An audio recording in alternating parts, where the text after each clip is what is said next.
In 2016, California wife and mother Sherry Papini disappeared for 22 days. When she was found, she told authorities a detailed account of being kidnapped and tortured. Years later, in a stunning twist, Papini pled guilty to making false statements about what happened to her, setting off a media firestorm. Now, for the first time, Sherry Papini is telling her side of the story and revealing shocking new information. Sherry Papini, Caught in a Lie, an ID documentary event, Monday, May 26th at 9 on ID. Set your DVR.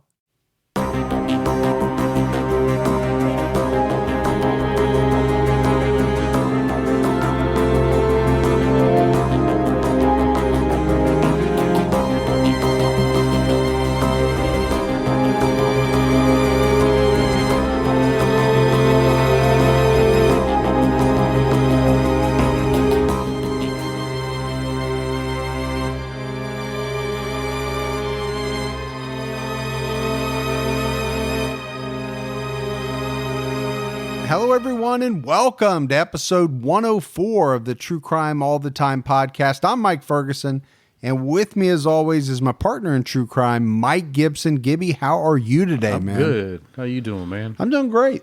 Good. I am doing excelente. Doing better than last week. Much better than last week. Yeah. I've had some time to think. That's good. Started making some plans. I think a lot. I do think a lot. Yeah, I do too. I'm thinking right now. You're thinking about movies. Man, what is the name of that movie? What is it? Is that what goes through your head? Yeah.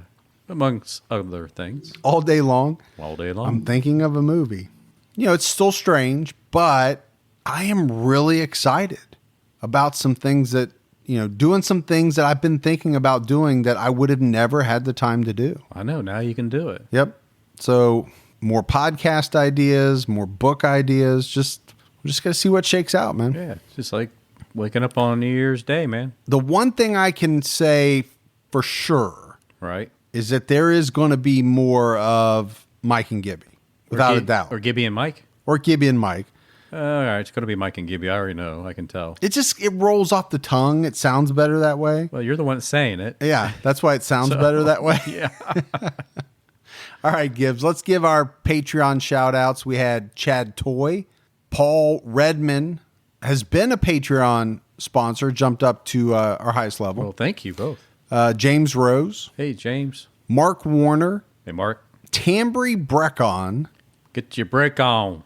Might be Brashon. Ooh, I think it is Brashon. Or Brashon. Sounds more natural that way, doesn't Brashon. it? Kelly Bath. Hey, Kelly. She's clean. Pamela Santos jumped out at her highest level. Hey, thank you, Pamela Santos. Sandy Corsi. Ooh. Becca Casper. Hey, Becca. Laura Kajakob. Or Kajoba. No, couldn't be. Jacob. It could be that. Hey, Jacob. Could be Kajakob, but I'm going with Kajakob. I'm going to go with Jacob. You're probably right. Jillian Lassard. Yeah, that's good. Crystal Thompson jumped out at her highest level. Crystal sparkling. Daisy. Hey, Daisy. She's country. Lisa Sabo. Hey, Lisa. Claudia Gomez. Hey, Claudia. Jessica Haynes. Hello. Kyle Bliss. Hey, thanks, Kyle. Jennifer Probst jumped out at her highest level. That's cool. Thank you. She might be related to Jeff Probst. Who's Jeff Probst? The guy that hosts Survivor. Oh, is that his name? Mm-hmm. I just knew him as Jeff. Did you? Just Jeff. You didn't even know that. Tracy Evans. Hey, Tracy. Starla Sims. Starla. Which I like that name. I do like it's that. Very cool. Reno. Oh, I like Reno, man. The Gambler. He was probably playing blackjack right now somewhere. Melissa Duke. Hey, Melissa. Meg Farmer. Hey, Meg. Maria L. Just Maria L? Yep. Nakia White. Hey, Nakia. Christy Coolin. She's chilling.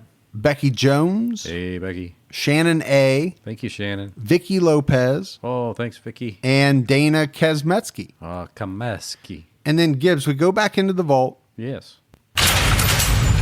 This week we selected Terry Sweatnam. Terry has been with us a very long time.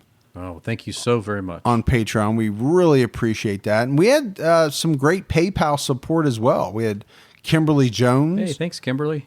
Bazluki Francine. Ooh, thanks, Bazluki. Made a sizable donation awesome. on PayPal.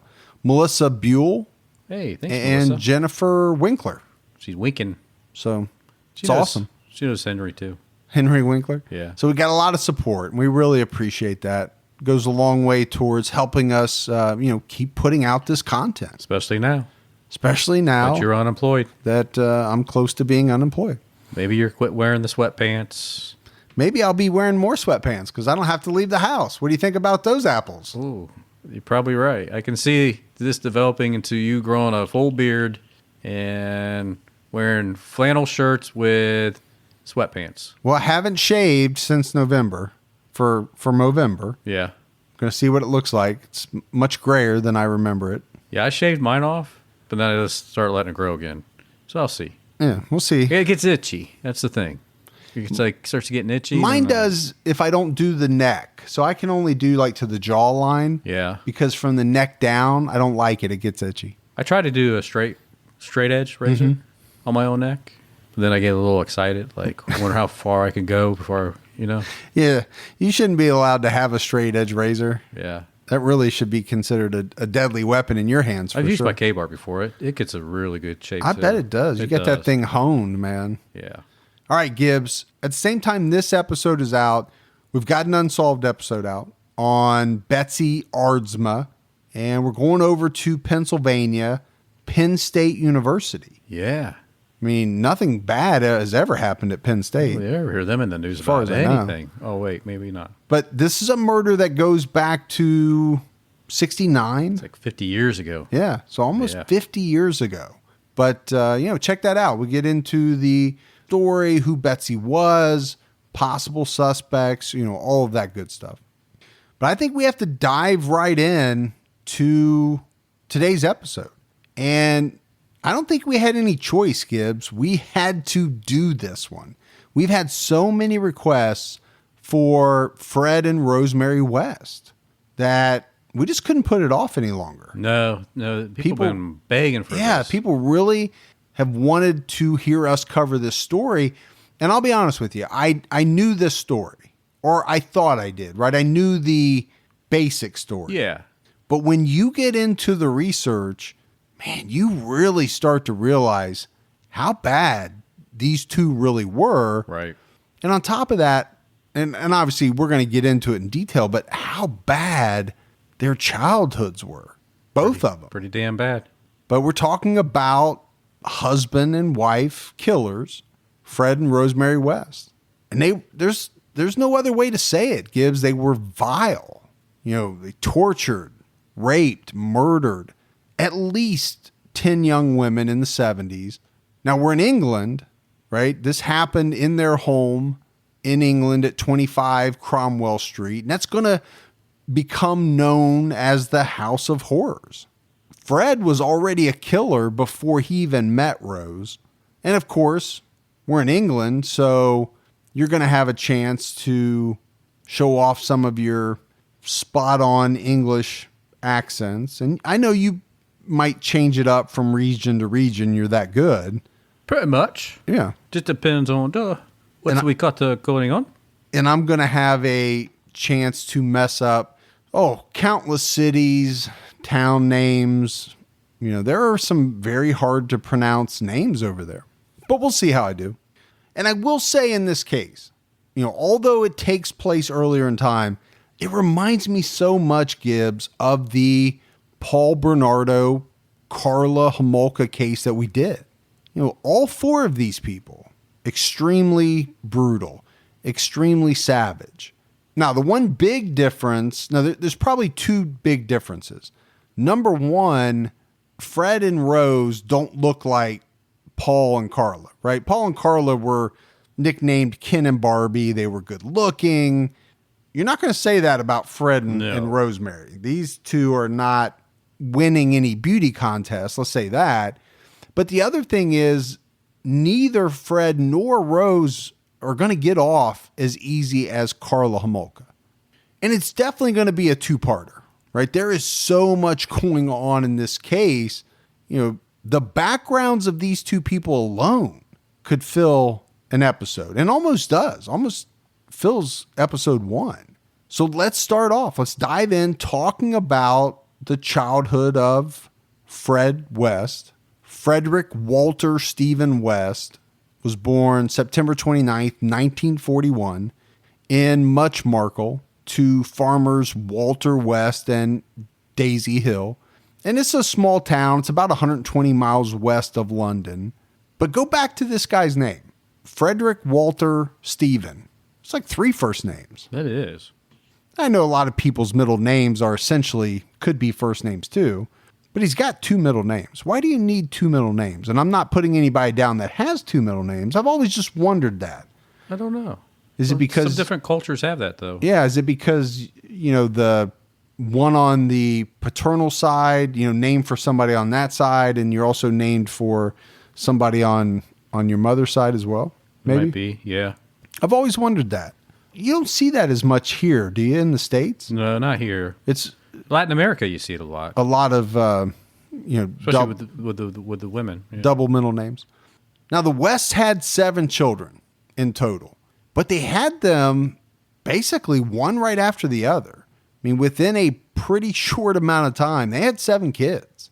So Fred had quite a few siblings, even though they were dirt poor. I mean, they had no money whatsoever. There wasn't always enough to go around. And their house was described as, basically a pigsty, dirty, filthy. There were articles about the fact that they slaughtered their food inside the kitchen, which I don't get. It seems like you could easily do that outside. I would think so. But for some reason, they chose, they would slaughter a pig in their kitchen, I think. But I did helped butcher a pig in a basement in a summer kitchen, and then we made sausage and... Yeah, maybe. So... It just seems like a horrible mess. But he had a relatively good relationship with his parents, was especially close with his mother. And his mother was the dominant force in the family. She was the one that gave out the punishments, most often with a leather belt that she kept at the ready, like you do with your K-bar. Absolutely. I mean, she basically walked around the house, I think, with this leather belt. And my dad had a big old wide white leather belt that I met a few times in my young age. But was he walking around with it, or would he take it off? Oh, he'd just take it off Right. and get it out of the closet really fast. Right. That's what I was used to, right? Take it off. Or in the case of my grandfather, you had to go to the tree and pick out your own switch. I always hated that. There was an extra element of picking out the instrument that was going to be used to beat your ass. Yeah. So that adds another element if you think about it. Right. You got to decide which one. You don't want it to be too thick, but then you get too thin. There's something to that too. I'd rather have thick than thin. Right. Yeah. You got to pick wisely. Yeah. But she walked around with this leather belt, and it was said that a lot of times she would use the buckle end to beat these kids. Well, that's just wrong there. That's rough. Yeah. Now, Fred's father, Walter, was an extremely violent man. And there's some talk, Gibbs, about the fact that he may have been a murderer himself. His first wife died under some suspicious circumstances because apparently she died. And when the police came, he told them that she got stung by a bee. Not to say you can't die from a bee sting, but Right. Yeah. seems like somebody would be able to figure that out. Now, what's not in question about his father was that he enjoyed violent sex. And this is something that he passed on to his son, Fred. There are stories of his dad, Walter, forcing himself on girls, women, while they were out working the fields, right? They're farmers. But during some of these instances, Fred was there watching. Fred would later say that his father taught him that if he saw a girl he wanted, he should take her if he had the chance. Imagine that. No, I can't imagine. Imagine your dad saying that. Right. And then, no, don't imagine this, No, but no. It's like caveman mentality. you are watching your father violate someone sexually out in the middle of a farm field. Come on, son, get in on this. It's just That's what you said. Imagine that's what he would probably do. it's almost inconceivable. Your turn, son. Do what I did. I mean, my dad taught me how to throw a baseball. He taught me a lot of things. He sure as hell didn't teach me anything like that, nor would I have wanted to see or learn anything like that. Let's go outside and pass the ball. And then he's like, let's go out in the farm field and find us a woman. That's essentially what he was doing Yeah. with his young son. I mean, I know that a father is very important in a son's life, but it's unbelievable to think that a dad would teach their son that. But that wouldn't be the only horrible lesson that Walter would teach his son, Fred, because he also taught him about bestiality. So as the story goes, apparently Walter's just running around this farm having sex with everything, human, animal. And it didn't matter what type of animal. I'd be afraid if I was the chicken. No, you're talking, it in stories it said cows, pigs, sheep. Didn't matter. It didn't matter to this guy. That's sick. It is sick. No, I mean, it's like making me sick to my stomach. Well, this whole story is probably going to have your stomach doing some flippity flops. Yeah. But it's hard to say that that's not the worst part of it. The worst part of it is, again, he did this in front of his son, had sex with farm animals in front of his young son. So from an early age, what is Fred West picking up from his father? Basically, Gibbs, right, that it's okay to do whatever sick, twisted, perverted thing that you want to do. Yeah. If you want to screw a chicken, go ahead. Screw the chicken. Do whatever you want to do. That's what he's learning. My dad said I could go ahead and do that, donkey. That's messed up, man. And I don't think there's any doubt, Gibbs, that Fred West was exposed to a lot of sex. Some of it, probably all of it, very strange, twisted, but from a very early age. And unfortunately, he started to emulate these same behaviors that he picked up from his dad.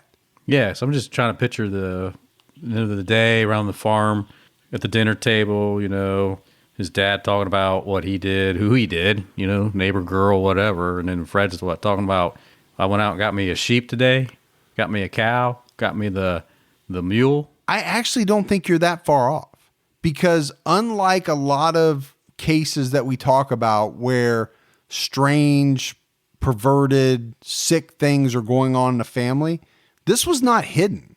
Everybody knew what was going on. So I don't know that I know you're kind of joking around a little bit, but I don't know that you're that far off. They very well could have been sitting around every night talking about exactly what they did that day. But Fred had another problem. His mother, Daisy, wasn't much better. She had some sick perversions of her own, and many of these involved Fred. Because from an early age, 12, 13, she began sexually abusing her son, Fred, taking him to bed with her and making him perform sexual acts. I wasn't lying, Gibbs. This is one messed up story. And when we get into Rose's story, it's not going to be much better. It's extremely bad as well. But it wasn't just that with his mom. She also encouraged him to have sex with his sisters. That's messed up. The whole thing. And his dad wasn't left out of this part either. His dad, Walter, was said to have forced himself on his daughters as well. So again, go back to neighbors, daughters in the field, livestock. He's sexually abusing his own daughters. Yeah. His son's aware of all this, and his son is being abused by his mom. Yes. Yeah. And being encouraged to have sexual activity with his sisters. You just don't get much more messed up than that. No. You can't even, you don't even know what to say, do you? No, I don't. It's like, this is the stuff that you like, somebody makes like a really bad horror movie. Right. This is the horror movie. You could not, yeah. We say that all the time. If you wrote this and somebody would say, there's no way, right? There's no way if you made this up. There's no way all of that happened. This all happened. Yeah. Wow. So much inappropriate sex going on in this family, some with livestock, Now, I know that no one listening to this episode is going to be thinking, poor Fred, right? By the end of the Fred and Rosemary West saga. But you have to admit, as a kid, he went through some shit when he was young. There's no doubt about it. It always makes me wonder, Gibbs, would he have turned out to be a killer if he had been brought up in a stable household with appropriate acting parents? Nobody knows the answer to that, but you would have to think he would have had a much better chance. The problem with Fred was that because he was surrounded by all of this, and his parents were actively involved and even encouraged this stuff, he thought all of this was normal, right? Why wouldn't you? Your mom and dad are doing it. They're saying it's okay. They're encouraging you to do it. You would grow up thinking, hey, this is pretty normal. The sex, the abuse, the violence, the taking of whatever you want. And again, we're going to be talking about and saying some of these same exact things when we start talking about Rosemary. But we're going to continue on with Fred for a while. He wasn't a good student. He was a troublemaker, created quite a bit of trouble during his school years. He was constantly being punished for acting out. I didn't know you as a kid, but this is something that I imagine you experienced once or twice. Could. In the principal's office. First name basis. Back when they used to be allowed to paddle you. My name was on one of the paddles. Yeah, I wasn't sure, but I had a feeling that you probably got paddled quite a bit in school. But I liked it, and she knew that. Well, that's the difference, right? Yeah. I was like, you were doing things on purpose. It's like, hey, Mrs. Robinson. Please, ma'am, may I have another? Yeah. You were doing things on purpose to get sent to the principal's office so that you could get paddled? Yeah. So you might be a little bit like Fred in that way, but very much unlike you, Gibbs. Fred had an IQ of 84. So he was about probably less than half of what your IQ is. So you would not have seen him at any of the Mensa meetings back in the day. Pretty exclusive club. It is. And you guys are probably about the same age. So you could have seen him if he was a little smarter. I'm in that Mensa Plus club. Oh, is that an extra special double secret probation club? Something like that. Don't talk about it except on this podcast, That nobody listens to. Yeah. Is it like Fight Club? You're not supposed to talk about it? Is that the first rule of Mensa Special Plus? Again, I can't comment, but yeah. Now, when Fred got in trouble in school, which he did quite often, his mother, Daisy, would come in and berate the teacher. So it kind of reminds me of maybe like the Goldbergs. You ever watch the Goldbergs? I do. I love the Goldbergs. Like yeah. And, the mom is like at the school in a heartbeat, standing up for her kids, especially the youngest. But just like on the Goldbergs, this is not making Fred look very good, right? He's not looking like the tough guy in front of his classmates. He's looking like the guy whose mother has to come in and fight his battles. Right. No boy wants that in school. He dropped out of school at the age of 15 and began working as a farmhand. At the age of 15, he could barely read and write. Back in the day, though, there was a lot of kids that worked the farm that just didn't go to school because it was more important for them to work on the farm, so they didn't have the education that they needed. There definitely was. They were more there for just the sweat, the labor. Yeah. And I didn't graduate high school all that long ago. And there were kids back then, in the 90s that you knew there was no way that they should have graduated, right? You sat in class with these people. You saw their test scores. They could barely read, barely write, but yet they just kind of went through the system. And next thing you know, they were graduating right along with you. But the one thing that Fred was a charmer. And he used the gift of gab that he had, to be able to talk to females and get them to do the things that he wanted them to do. And later on, he's going to use some of those same skills to lure in his victims. Now, at the age of 17, Fred had a head injury when he was involved in a motorcycle accident. I feel like lately, Gibbs, we've been talking about a lot of motorcycle accidents, and it's freaking me out. Gonna have to put yours up for the winter soon. Well, it's supposed to snow like in a couple of days. I know. So I don't think I'll be riding it. But it is freaking me out a little bit. But during this accident, he suffered a fractured skull, arm, and leg. And the guy was in a coma for like a week. And he was left with a metal plate in his head. And one leg ended up, for the rest of his life, being shorter than the other. Now, you know that metal plate that I have in my head, Gibbs? Yeah. I had to have it replaced. Yeah. Because every time my wife would rev up the microwave, I'd piss my pants and forget who I was for about a half hour. And you spin around twice. I know. I don't know. So It's fun to watch, though. you used to turn it on on purpose. There wasn't even anything in there. As long as you have pants on. But this motorcycle accident, it had other effects on Fred besides the physical ones that I mentioned. His behavior changed dramatically. And it was something that was noticed by everyone around him. It was like his control over his emotions, his rage were diminished after this accident. And then to make matters worse, he got knocked off a fire escape onto his head. This was after he healed from the motorcycle accident. So he had 2 pretty serious head injuries, the motorcycle one being much worse, but it's something that we always talk about, right? These head injuries. And we're going to talk about it with Rosemary as well. It adds up, man. We see it so many times. It can't be a coincidence, right? That all these killers, or a lot of these killers that we talk about, and we're going to talk about it a little bit more, but Fred meets a 16-year-old girl named Rena Costello, who by that early age was already an experienced thief, well known to the police. And this was something they had in common. Fred was a thief, a burglar. He stole whatever he could get his hands on. He had a reputation with police as well as a ne'er-do-well. What's a ne'er-will-del? I don't know what a ne'er-will-del is. A ne'er-do-well.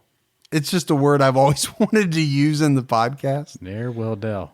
No, why do you keep saying ne'er-will-del? Ne'er-do-well? Ne'er-do-well. It just means like a troublemaker. Really? Yeah. You ne'er-do-well? Or you ne'er-will-del, or whatever you said the first time. Ne'er-well-doer? It's just, I don't know, something I've always wanted to say. You still have that word of the day calendar or something? That's probably in there. Maybe that's where I got it from. It sounds like I need to get one of those. I think you need to get a word of the hour if they have that. Really ramp up. Because you need to catch up. Do some ramping is what up. I'm saying. I don't think word of the day is going to... I'm getting vexed here. Are you vexed? Yeah, I'm getting vexing. I don't think word of the day is going to get you where you need to go as quick as you want to get there. Yeah. Maybe word of the minute, word of the hour at the very least. One day I could be opulent with the words. I don't think you're using that correctly. I'm using it right either. All right. It's always fun. Mm-hmm. There's a new podcast right there. Just open up the encyclopedia and see what happens. Open up the what? The encyclopedia. You said like encyclopedia? That's the website, but we can open up the book, encyclopedia. Encyclopedia. Yeah, that's the one I'm working on. Like EX. Yeah. Okay. I'm working on it. I bet you it's a good one. Yeah. We don't have any followers right now. Shocking. Yeah. All right, Gibbs, let's take a quick minute to talk about a new sponsor called Candid. If you've ever had a problem with your teeth that you wanted to get fixed, Candid has an option that can help. And you can do it all from the comfort of your home. Their service offers straighter and brighter teeth in an average of 6 months and costs 65% less than braces. There's no office visits needed. Everything is delivered to your home. And the best thing about Candid is they only use orthodontists. Candid makes clear aligners that are sent directly to your home that are customized specifically for you to straighten your teeth. First step is to purchase their modeling kit, which is sent directly to your home so you can take impressions of your teeth. After that, you send back your impressions with some photographs of your teeth, and Candid's network of orthodontists reviews your specific case and provides you with a 3D preview of what your treatment will look like. So you're one step away from getting straighter, whiter teeth. Take advantage of Candid's risk-free modeling kit guarantee. Plus, when you use our dedicated link, candidco.com/TCAT, you'll save 25% on your modeling kit. That's candidco.com/TCAT to get 25% off the price of your modeling kit. candidco.com/TCAT.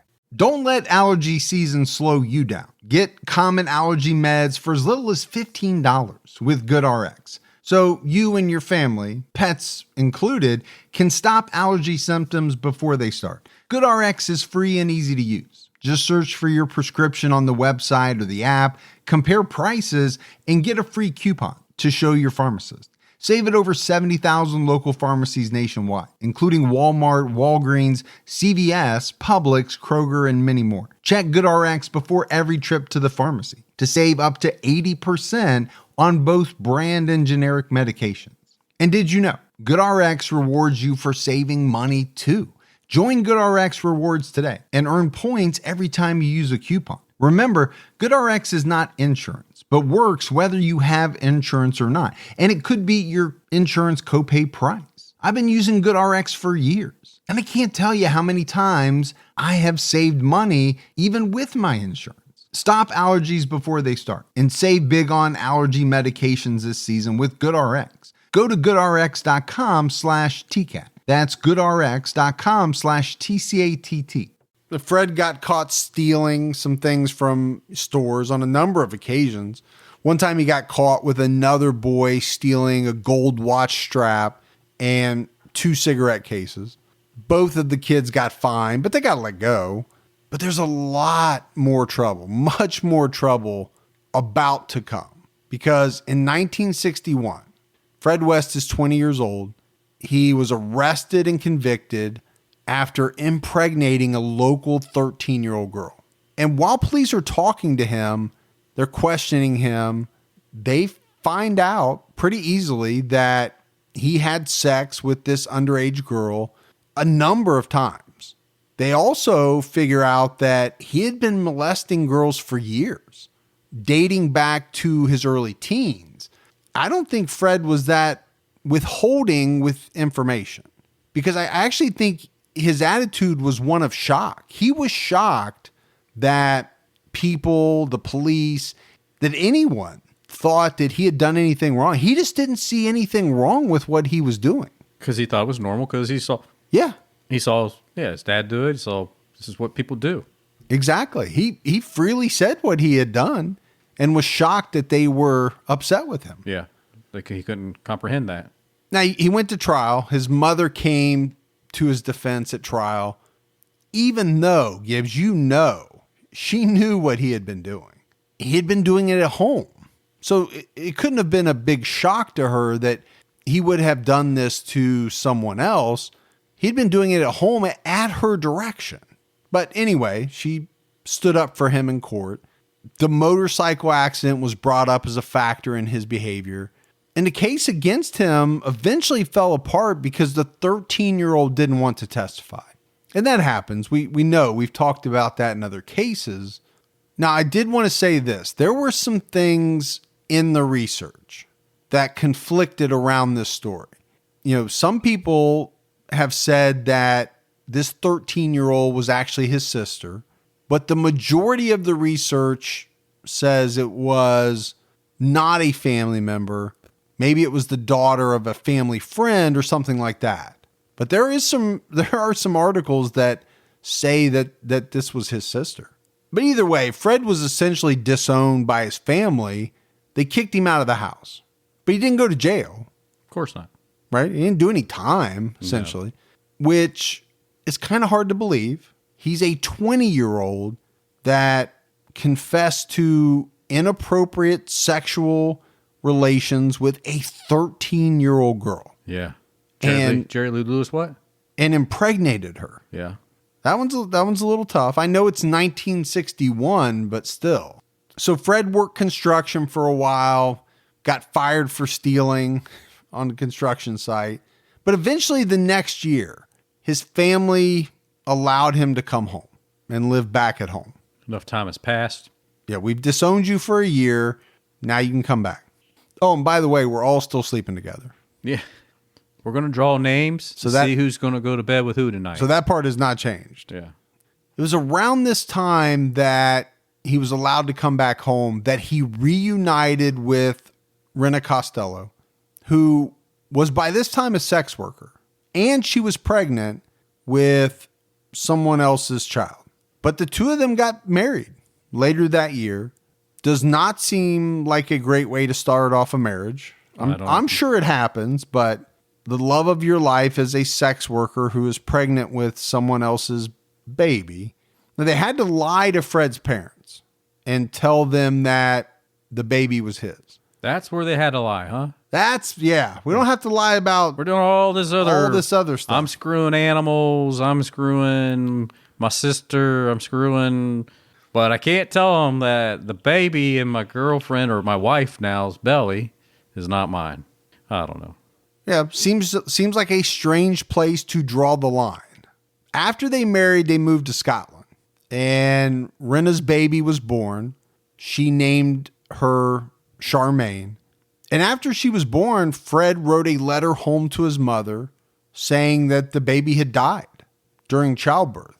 And in the letter, he added that they adopted a mixed race baby because it turned out Gibbs, the father of Rena's baby, was Asian. And Fred wasn't going to be able to explain that. Right.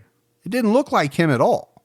So he made up the story that the child died, and then they adopted An Asian baby. Okay. Or a mixed race baby, or whatever you want to call it. Whatever you want. Yeah, sure. But I still go back to your point. They're okay with all this other stuff, but for some reason would not be okay with this. Yeah, that's the deep, dark secret there. Yeah. We can't let them know that you have another father to the baby. Yeah. That's such a strange line in the sand. Now, this probably does not come as a shock, but Fred West had a voracious sexual appetite. Well, when you're doing everything and animals from a very early age, you're gonna, surprised he's, picking up pies and doing them. And I think because of that, he wasn't into, reportedly, straight missionary type sex. It just didn't do anything for him. Think of the stuff that he had done since he was 12 years old. I'm sure. He was sick again. Yeah, he was into bondage, sodomy, oral sex. And not just like once a week, once a day. He wanted it multiple times every day. Yeah.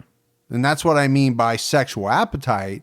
While they were in Scotland, he started driving an ice cream truck.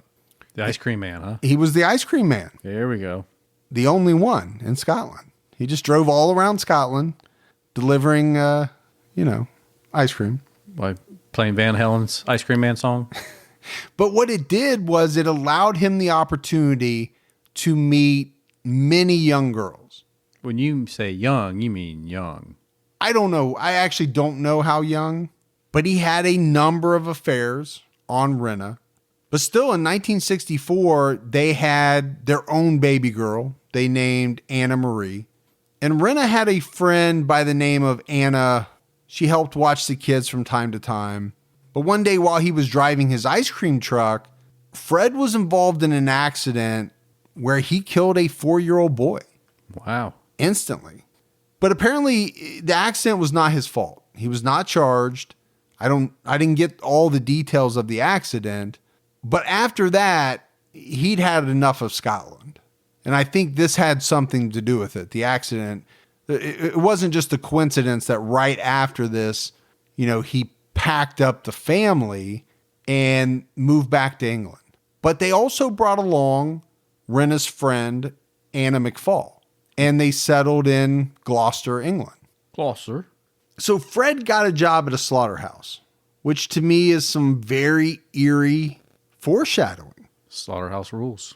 For what we know is about to come. Mm-hmm. And you have to wonder, Gibbs, when we get into some of these murders, whether he used some of what he learned working at this slaughterhouse. Man, I used to deliver to a slaughterhouse when I was a UPS driver. Nasty? Yeah, it's nasty. You smell the iron, the metal. I don't know. From the blood? From the blood smell? Yeah. And you'd walk in and there'd just be like red meat, like pieces of meat, little pieces of meat everywhere, just from when they walked out that was on their feet, Oh, gosh. I'm sure they hosed it all down, cleaned it all up in the night, and you'd see them with their netting on and their white jackets and stuff. And It was a big butcher slaughterhouse, but We just had 50,000 vegetarians turn off the show. exactly.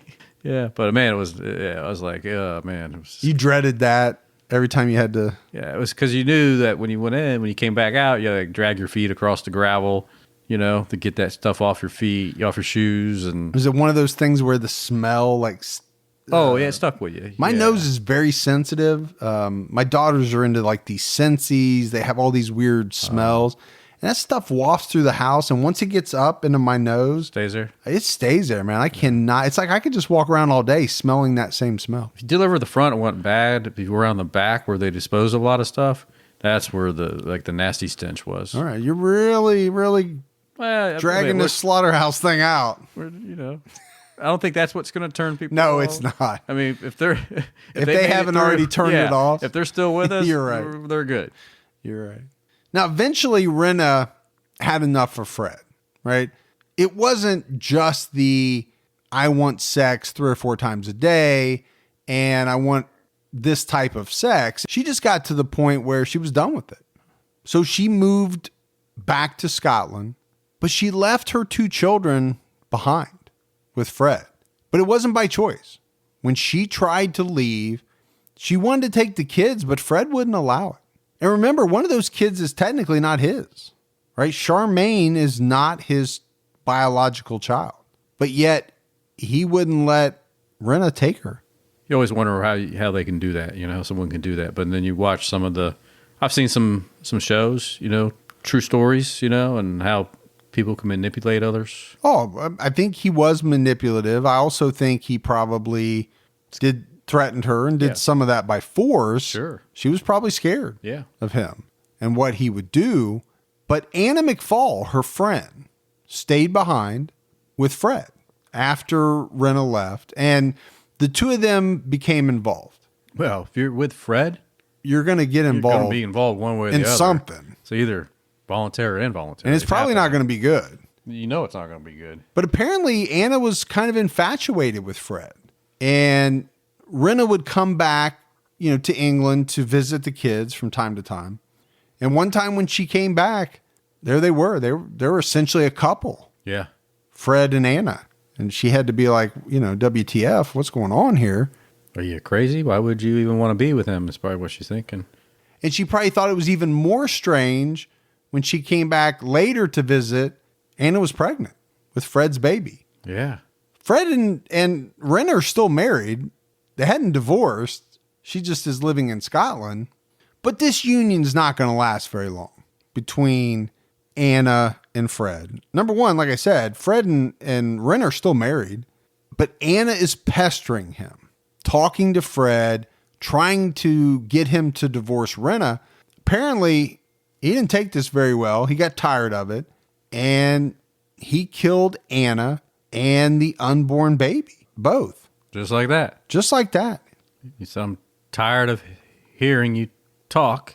And he killed her. Killed her and the baby. Okay. And then he dismembered her body and buried it outside the trailer where they lived. And he did something strange that would become one of his signatures in later murders.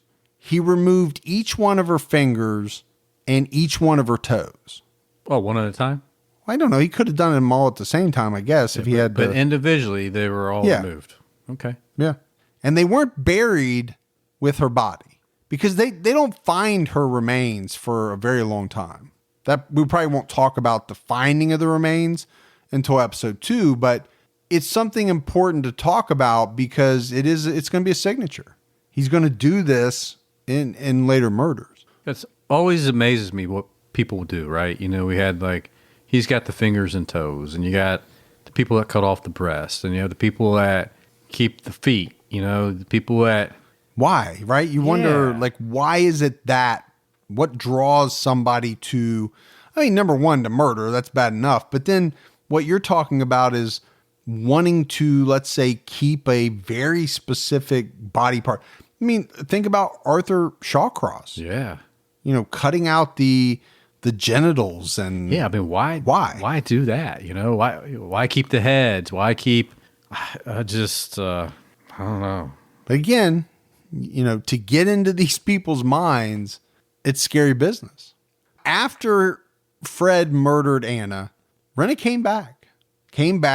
They lived together in the trailer. They were still husband and wife, living with the kids. I'm assuming he told her that Anna had run off on him or something like that.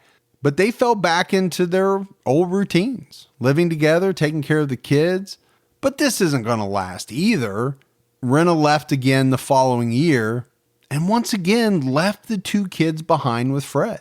Now, one other thing that I want to make sure we talk about, Gibbs, is the number of sexual assaults that were going on in and around this area during this time frame. I've read reports that there were as many as 8 sexual assaults, where the offender's description matched very closely to that of Fred West. So we know he's a monster. He's already murdered at least one female, and who knows if there were others before. There probably were. So one female and an unborn and child. An unborn child. Yeah. But we're also talking about what is most likely a serial rapist as well. Now, one possible murder victim of West was a 15-year-old girl named Mary Bastholm. She was abducted from a bus stop in Gloucester in January of 1968. Mary had been on her way to visit her boyfriend when she was abducted. All that police found were some pieces from a Monopoly game that she had been carrying. Apparently, she was going to play Monopoly with her boyfriend. They immediately thought that her disappearance was tied in with these other sexual assaults, but they didn't have a suspect. But they all kind of mimic each other? Yeah, they were all very similar. Howard Sounds, he wrote a book about the Wests, and in the book, he believes that Fred was involved in the abduction and murder of Mary. And he points out that in later crimes that we know Fred was responsible for. We don't know for sure anything about Mary, but we know in later crimes that he abducted women in this exact same way. So in Howard's book, he offers up some possible links between West and Bastholm. Said Fred was a customer at the restaurant where Mary worked, and she often served him. So there was some connection. At one of his many jobs, Fred had a lot of jobs. He got fired a lot.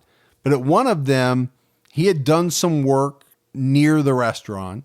And the author also claims that Mary had been seen with a girl fitting Anna McFall's description, and that a witness put Mary inside of Fred's car.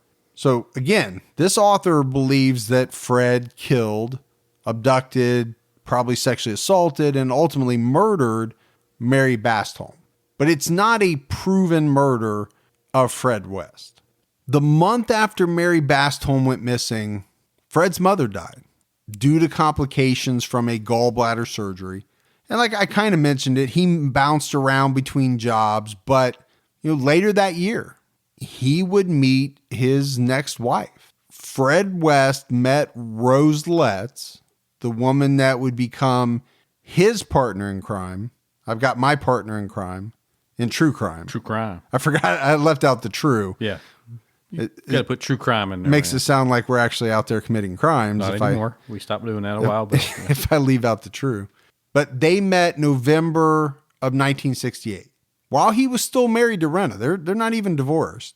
Fred was 27 at the time. Rose was 15. They actually met on her 15th birthday at a bus stop where Fred stopped to give her a ride. And it's been theorized that, Fred did a lot of cruising, right? Looking for women and would stop and give them a ride. And I think a lot of those women that he gave a ride to were, ended up being sexually assaulted. Right. But these two, Fred and Rose, they had an instant attraction to each other. So just like we did with Fred, I think we have to dive into Rosemary's background because it's fascinating as well. Very. Rosemary Pauline Letts was born November 29th, 1953 in Devon, England, to William and Daisy Letts. And she kind of grew up, Gibbs, in a somewhat similar fashion to Fred. Her father, William, was a paranoid schizophrenic who was extremely strict and abusive to everyone in the house. So a little different there. I think in Fred's case, his mother was more of the disciplinarian, the strict one, the one that meted out the punishment. In Rosemary's case, it was definitely her dad. And I think Gibbs, he was the sort of guy that he was looking for just the smallest thing someone did wrong or that he felt was out of line so that he could punish them. So he seeked it out. Yeah, it was like he was, nitpicking or seeking out, like you said, just anything he could find that he thought was not perfect. And if you weren't perfect, you were going to get it. It's like that movie with Julia Roberts, man. With the labels and the towel and the dish towels. Yeah. What is it called? Twisting in the wind. Twisting in the wind. No, you're twisting in the wind. Oh. That's not the name of the movie. I'm like, I don't know. That's not it. The movie is called Sleeping with the Enemy. Oh, yeah. Exactly. I just think we need to do a podcast about movies that you can't remember. Well, I mean, I got the gist of it. You said it's like that movie. I said with the labels. Yeah. You said, yeah. Exactly. I said with the towels. You said, yeah. And then I said, what's the name of it? But I can tell you, and then I told you what it was. She falls out of the boat, swims to shore, throws a rock, knocks the lights out, cuts her hair. Gets on the bus. I got it, man. You could probably do a one-man play here in the studio of the rest of the movie. I could. But we could sit here for 20 minutes and you couldn't tell me the name of the movie. I couldn't. It's fascinating to me. How your brain works. If we could figure that out, it'd probably be good for a lot of people. Once the temps start rising, I realized I was back in the same worn out rotation. Same tank, same shorts, same everything. So I gave my daily uniform an upgrade with Quince. Their pieces are easy, elevated, and somehow make me feel more put together without even trying. Like they're 100% European linen shorts and dresses from $30. Luxe swimwear, Italian leather platform sandals, and so much more. The best part, everything with Quince is priced 50 to 80% less than what you'd find at similar brands. By working directly with top artisans and cutting out the middleman, Quince gives you luxury without the markup. And Quince only works with factories that use safe, ethical, and responsible manufacturing practices and premium fabrics and finishes. I'm getting ready to stock up on shorts for summer from Quince, and I know they're going to be amazing because everything I've ordered has been of the highest quality, and the prices are amazing. Treat your closet to a little summer glow up with Quince. Go to quince.com/TCAT for free shipping on your order and 365-day returns. That's QUINCE.com/TCATT to get free shipping and 365-day returns. Quince.com/TCAT. My wife and I do a lot of shopping online, and we always use Rakuten. Rakuten is the smartest way to save money when you shop because you earn cash back at over 3,500 stores. We're talking fashion, beauty, electronics, home essentials, travel, dining, concert tickets, and more. Your favorite stores like Macy's, Nike, Sephora, Dyson, and Lowe's. And that's just to name a few. Pay Rakuten to send them shoppers. And Rakuten then passes on a part of that payment to its members as cashback. Cashback is deposited directly into your PayPal account, or Rakuten can send you a check. You can even maximize your savings by stacking cash back on top of other deals, like store sales and coupons. You're already shopping at your favorite stores. Why not save while you're doing it? It really is a no-brainer. Membership is free, and it's easy to sign up. Get the Rakuten app now and join the 17 million members who are already saving. Cashback rates change daily. See Rakuten.com for details. That's Rakuten. Your cash back really adds up. So Rose grew up with two sisters and a brother, and her brother would later talk about their father, saying if he felt we were in bed too late, he would throw a bucket of cold water on us. We were not allowed to speak and play like normal children. If we made too much noise, he would beat us with a belt or a chunk of wood. He beat us until we were black and blue. And then when mom stepped in to help, he would beat her too. Gibbs, he's talking about being beaten with a chunk of wood. It's not fun. I mean, today, back in the day, I get it. I got the belt, I got the switch. I never got the chunk of wood. No. Today, hell, you can't do any of that stuff. Can't beat nobody with a 2x4. Not today. If you even raise the belt up, protective services would probably, Child Protective Services would ring the doorbell before the belt even, made its way to the buttock. To the buttock. To the buttock. But Rose, or Rosie as she was called back then, she escaped a lot of the beatings that were doled out by her father, much like Fred and his mother. Rose was her father's favorite, and it seemed to me as if he treated her better than her siblings. Now, it's been said that she wasn't very intelligent, but she figured out early on how to please her father, and that was by doing exactly what he said to do at the exact moment that he said to do it. But Gibbs, even though she got out of a lot of the beatings, what she didn't get out of was the sexual abuse. Her father sexually abused her from a very early age. So Rose's mother, Daisy, she suffered from severe depression. And it's been theorized that her father, William, used her as a sexual replacement for his wife, who, because of this severe depression, had essentially withdrawn from the relationship. There was no physical intimacy. And so he replaced that with his young daughter. It's horrible. It is horrible. And I talked about it earlier. I mean, the similarities between the childhoods of Rose and Fred, they're hard to miss. They both endured violence, sexual abuse, and they learned from their parents at very young ages the normalcy of things that society views as extremely taboo or immoral, right? This was normal to them because this is how they grew up. It really is. It's enough to make you sick thinking about parents doing this to their children, doing what these parents did. So talked about Daisy's mother's depression. She also had it while she was pregnant with Rose, and she received electroshock therapy. Was a big thing back then. It was. We talked about it on a number of episodes. Now, what we haven't talked about is someone, a woman receiving electroshock therapy while she's pregnant. I don't think we've ever talked about that. Yeah, I don't know how that works. But she received a number of treatments, and the last treatment came just a couple of days before she gave birth. So there's a lot of speculation, right, about what effect these shock treatments had on Rose in the womb. And part of that speculation is that most likely areas of her prefrontal cortex were damaged, which is not good, right? This is the area of the brain that controls urges, regulates emotions, helps us determine right from wrong. If that's what happened to her and that area of the brain got damaged, it could go a long way in explaining why she was, or how she was able to do some of the things that she's going to do later on. Right. And maybe the same with Fred. And his head injuries. Maybe it's why we talk about head injuries so much. Yeah. Like we always talked about in the McDonald triad.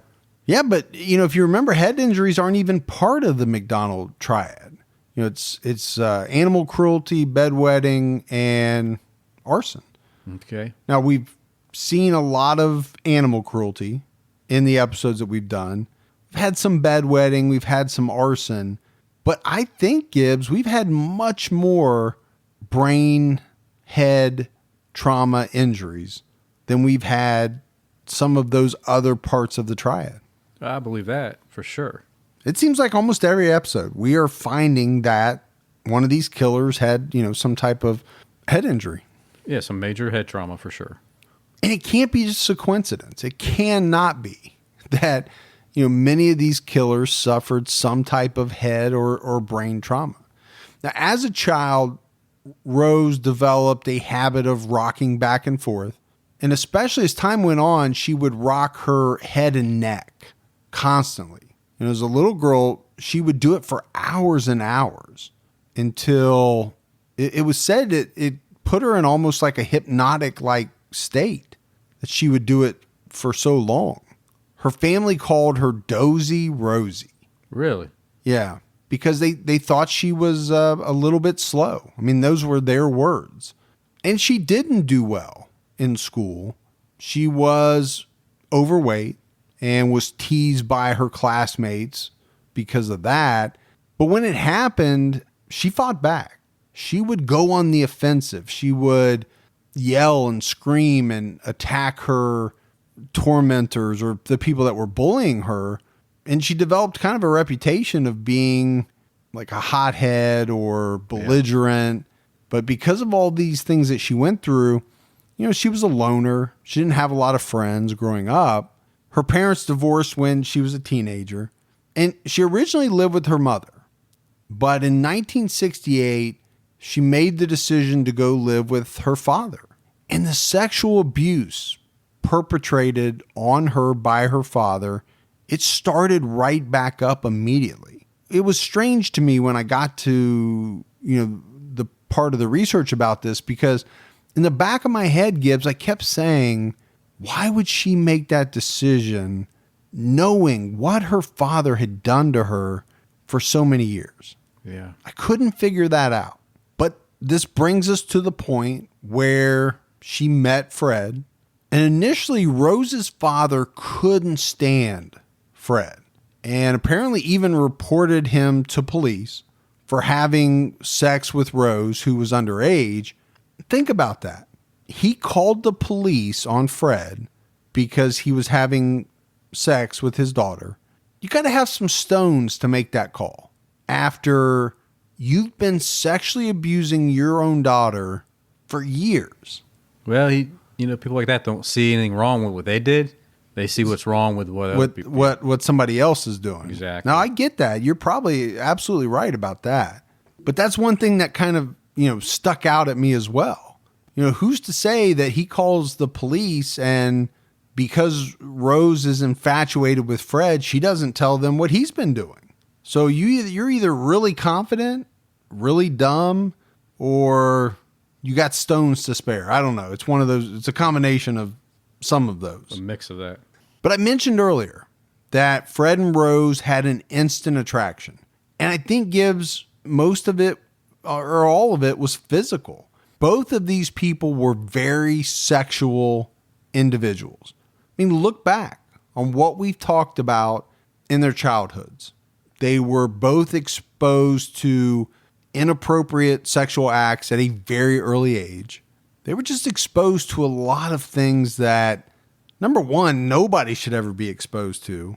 But number two, no kid should be exposed to any type of sexual activity that young, right? Whether it's on the internet or, you sure as hell don't expect it to come from your own family, but that's got to do something to the developing brain.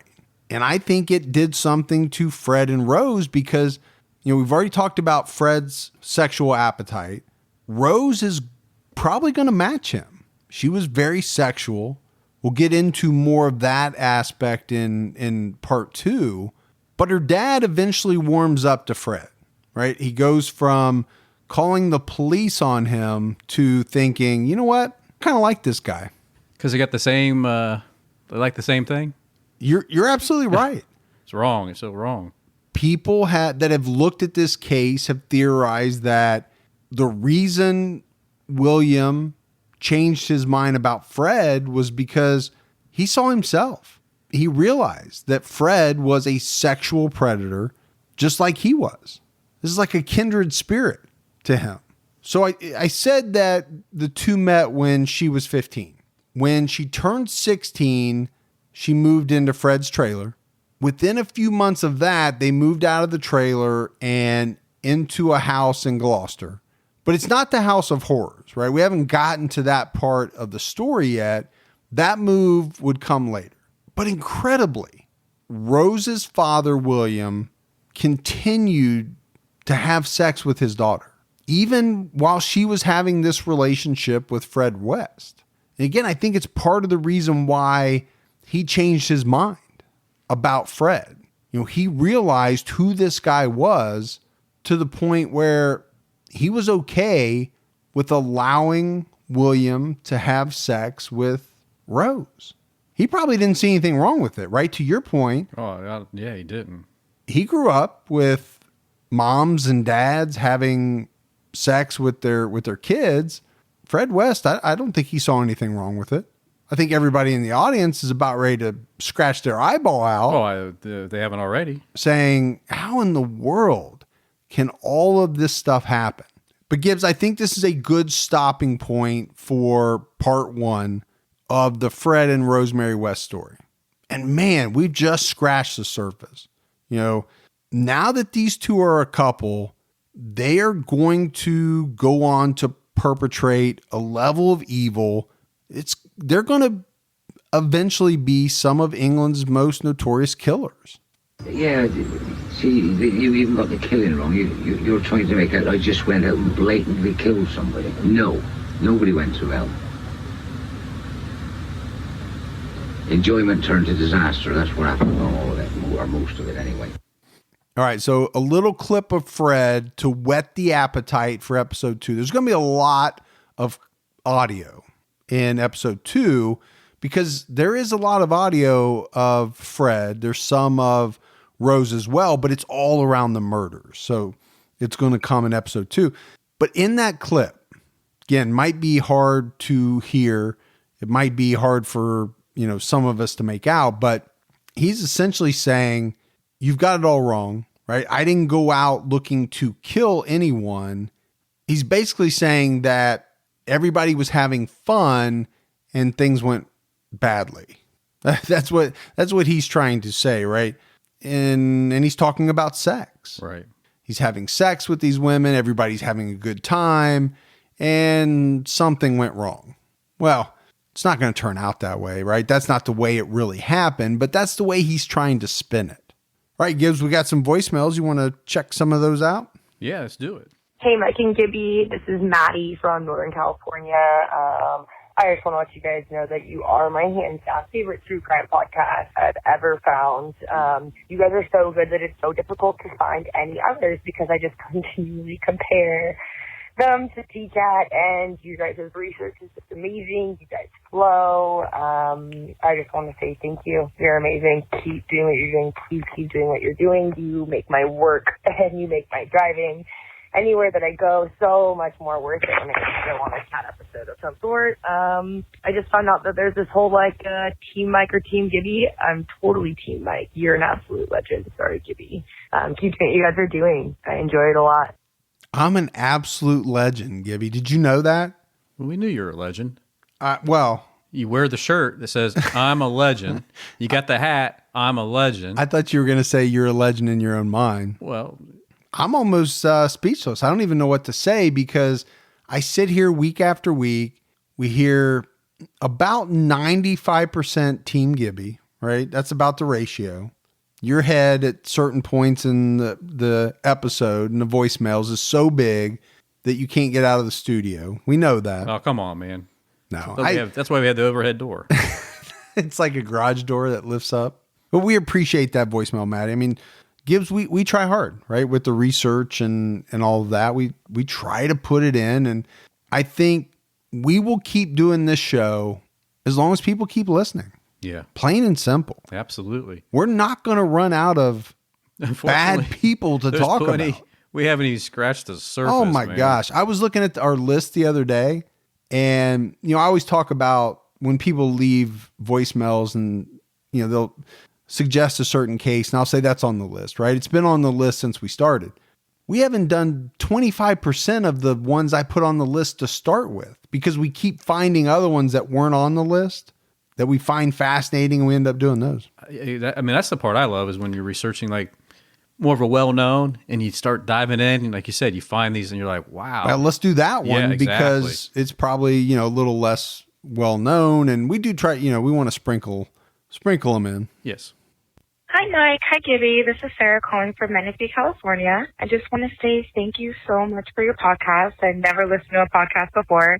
And to this day, you're the only podcast that I still listen to. So I just wanted to say thank you for that. And congratulations on 100 episodes.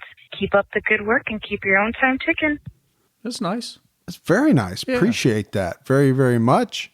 I thought she was going to say that we're the only podcast she's ever listened to. So then she would really have no frame of reference as to whether we're good or not. But I don't think that's what she was saying. I think she was saying she's listened to a lot and we're the ones that she still listens to. What do you think? Did you take it that way? I take it that way. Okay. Yeah. If no matter what, let's take it that way because I think it makes us feel better. Yes. But actually, either way, I'm happy because she's still listening. I love it. Hey, Mike and Gibby. This is Melissa from San Diego. Actually, more Riverside now, but Southern California. I'm a listener. I'm a very avid listener, and I just got through your episode about David Westerfield. I'm actually from, the San Diego area. I've lived all over, and it really hit home because that was a really big story when it happened here. And I was in high school when she was abducted. So when Mike was talking about, the city the response from the residents was very immediate. It really was. I remember it being on the news. I remember it was just a very heavily covered story, and it felt at the time like the entire city was looking for Danielle. So, thank you for telling that story. It was a very big story for us down here in Southern California, and wanted to tell you guys to keep up the great work. I really, really enjoy the podcast. I've recommended it to many friends. So thank you very much for taking the time out of your days to do this podcast for us. I listen to several of your podcasts. So thanks again, and keep your own time ticking. What can you say, Gibbs? You got to love it. It's good stuff, man. I like it. You got to like it. No, you do. When people say that they appreciate what you're doing, it makes us feel great. It has made us feel great from the very first email we got, the very first direct message or Facebook message that we got, the very first voicemail that we got where someone said, hey, thank you. We appreciate what you're doing. Now, she said something that you can't stress enough, which is telling friends. And I think a lot of people are doing that. Our numbers are really spiking, and we appreciate that.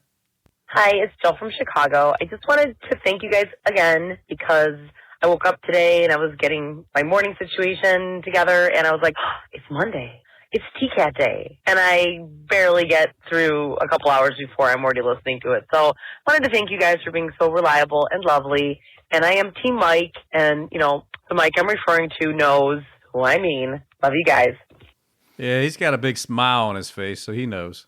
No, that's an homage to you. I know what that means. Because you do that all the time. She knows who I'm talking about, or he knows which one he is, or you know which one you are. When I say I love you, she knows who I'm talking about.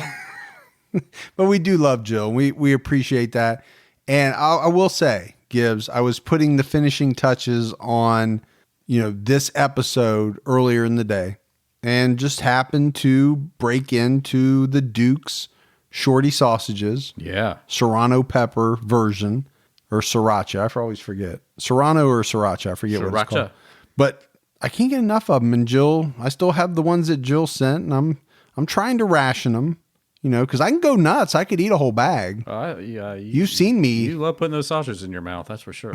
I don't know if I'd go that far, but we should have a sponsorship for Duke Shorty Sausages. I've talked about it so much, I feel like we're giving them free advertising. Well, I think they make those in Colorado. We just need to fly out to Boulder and talk to Mr. Duke himself.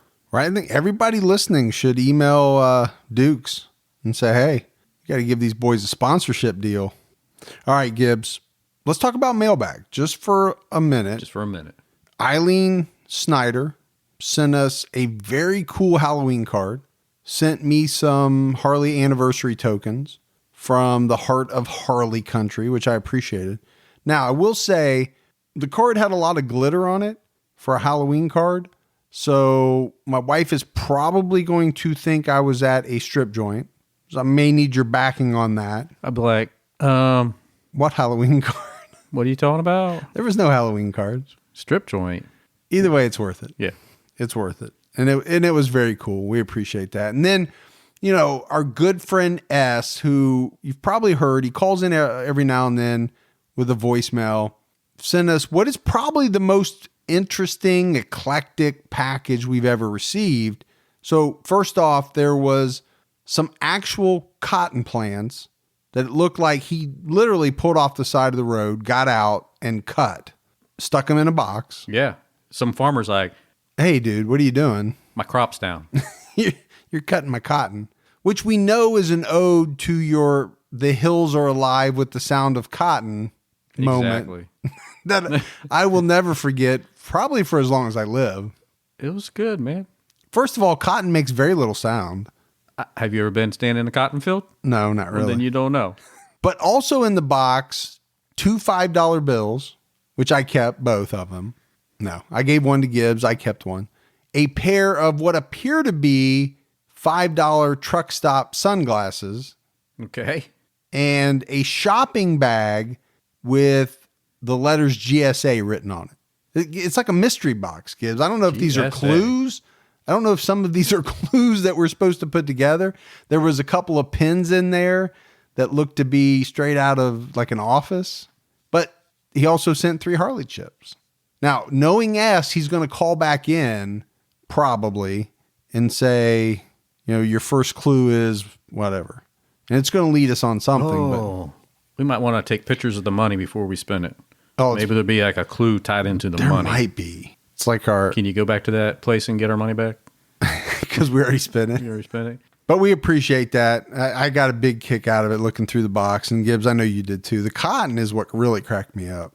I don't think I've ever seen real cotton. I've seen it one time. Like we went on a trip sometime somewhere, and they had like, you know, those little, buy them in the little bags, souvenir. They like a little piece of, you know, the cotton thing. You just bought a cotton ball in a bag No, it was like and paid extra for it. Probably what, you know, it's like that, you know, it was in a baggie, and that was your keepsake. But this is on like a big plant. Yeah, no, I'm talking like a little, just a Right. chunk of it, you know. There's like 3 plants in this box, and they got individual cotton clusters. Oh, all right. Now, everybody get ready for episode 2. It is going to be a rough one. There's no doubt about it. You know, they don't call the house at 25 Cromwell Street the House of Horrors for nothing. There was some bad stuff that went down at that house, and we're gonna detail it all. But that's next week. So that's it for another episode of True Crime All the Time. So for Mike And Gibby. stay safe and keep your own time ticking.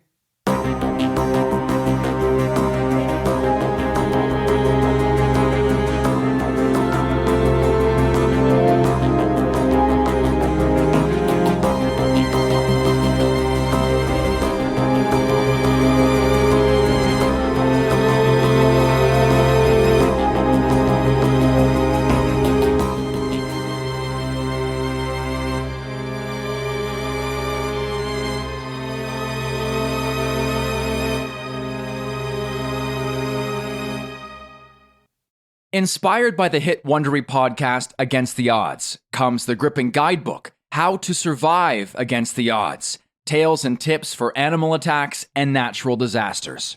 This might just be the most important book you'll ever read. Go inside life or death situations where everyday people survived nature's most extreme scenarios, and learn how you can too. In these tales, you'll hear about the grit, willpower, and know-how needed to endure shipwrecks, alligator attacks, earthquakes, and more. You'll learn from experts, including top doctors, about what happens to your body and mind in life-threatening situations. Plus, important tips on what to do, and equally important, what not to do when faced with a situation that is truly against the odds. Go to survivalguidebook.com to pre-order How to Survive Against the Odds today and get the perfect gift in time for graduation and Father's Day.